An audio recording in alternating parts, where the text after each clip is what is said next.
this is Mattie from Mattie's Kitchen. Today I'll be making you all some chipped beef. You can call it S.O.S. or you can call it hamburger gravy, whatever you want to call it. But I'll be using, this is 83% of hamburger. Don't use the 93 because it'll be too meaty. And when you're making something like meatloaf and stuff, you need the 83 like I said before. Also, I'll be using some pepper, salt, and jalapeno, some red pepper.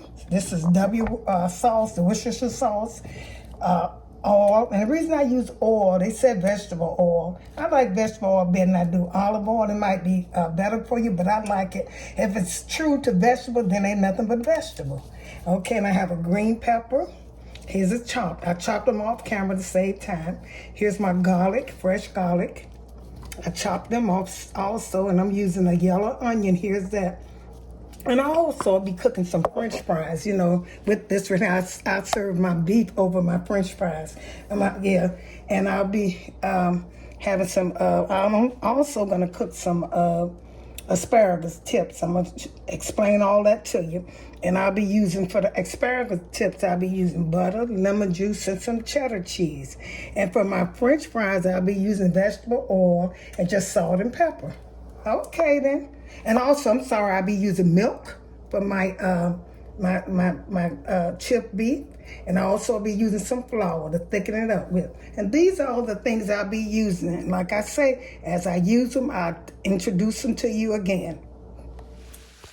Okay, y'all, the first thing I'm going to do is get my my beef ready, starting it. And how I do it, this is how I do it. I let my meat fry a little bit. Get some of the stuff on. Let it fry a little bit and get some of this oil off. And when it get half done, I pour all the oil off.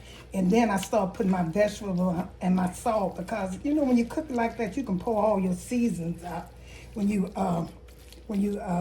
cooking it and drain it. I like to cook a little fat out of here, and then I drain it, then start back over. So I'm gonna let this do what I wanted to do, get some of this fat out here and let it cook. And I'm going to get back with you. I'm going to season it up. I'm going to show you how I season it up once I get some of the fat out. Okay, you all, I low my temperature. I cut it off. So now I'm going to put these vegetables in here, my green pepper. Make sure you chop them real fine because you don't want to really see them. This is just a seasoning. And when you chop them real fine, that juice is going to go in here. You know, that juice from the peppers, and that's what you really want, the juice.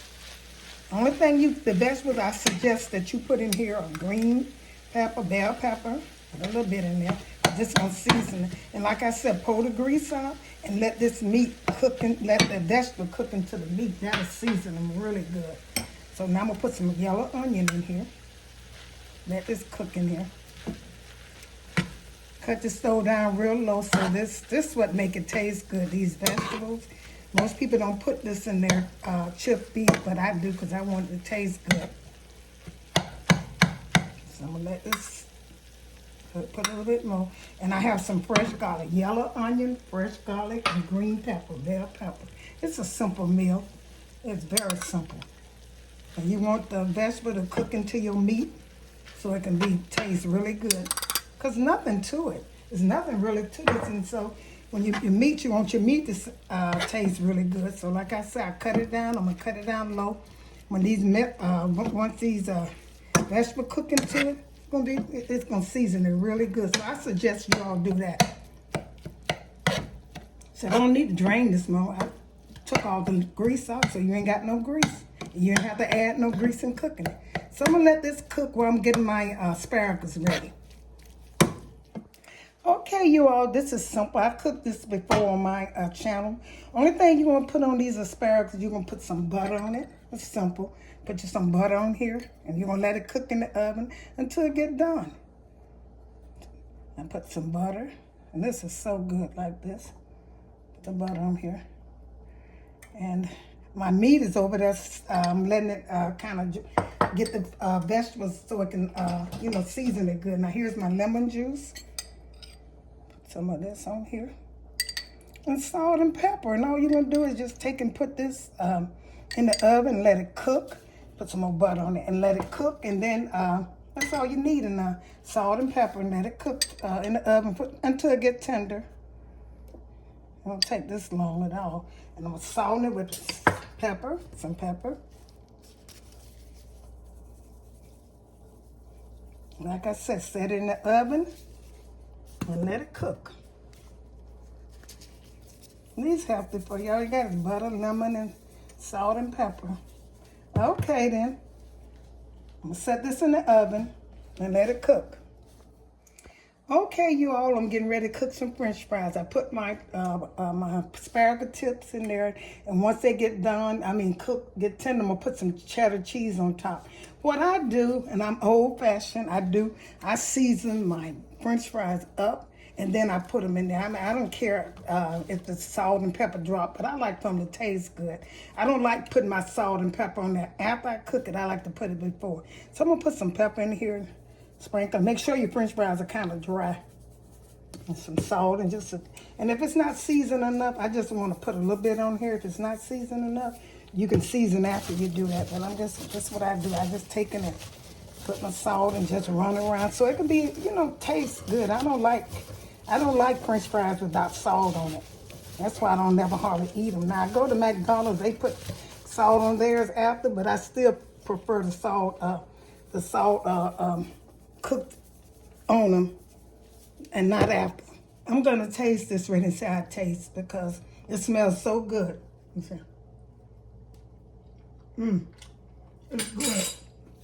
Like I said, make sure you take and cook your vegetables in it because I'm tasting that good old, it tastes so good, y'all. I'm tasting that good old vegetable taste in it, the green peppers and stuff. So now I got my flour in there. You saw me put my flour in there. What I'm gonna do now is put some milk in here. That's all. This is a simple thing. Let it cook, get hot. So the milk can thicken. See how that almost ready already. And I use hamburger meat. Some people use sausage. I just like hamburger meat better, on some things. Because to me, when you use biscuits and stuff, it's good, but if you use this right here, it's okay with biscuits and stuff. But I like toast on mine too, because the biscuit's kind of thick. Sometimes I don't like all that thickness. Put a little bit more milk in this. I'm getting ready. Let this start boiling and be ready. This is so good, y'all, with that pepper. Make sure you, like I said, chop your vegetable good and try the green peppers and the garlic and stuff in your meat. Try this and you'll love it.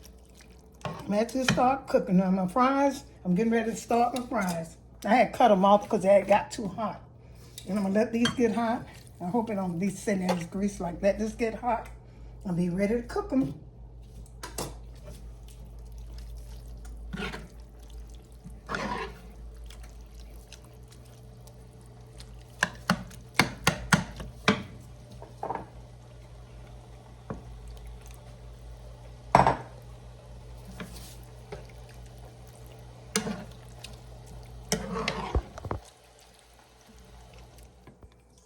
Here's my cream beef. I'm finished cooking it, my chipped beef. And I finished it and it's so good. I tasted it and that's how you want it to look. You don't want it too wet and you don't want it too dry. And here's my fries I cooked on the side, my French fries. And here's my asparagus with the cheddar cheese on it. I'm gonna put these here. I'm gonna set it here. Put this on top of here and call it a day. That's what I wanted to eat today. That's why I cooked it. And this is so good, y'all. Okay, then. Here's my fries. And here it is. Set that up. That looks so good to me. Thank you all for tuning into my little presentation of my chipped beef with French fries and asparagus with cheddar cheese. If you enjoyed this video, tune into my next. Share this with friends and family. And once again, thank you for tuning to Mattie's Kitchen and have a great day.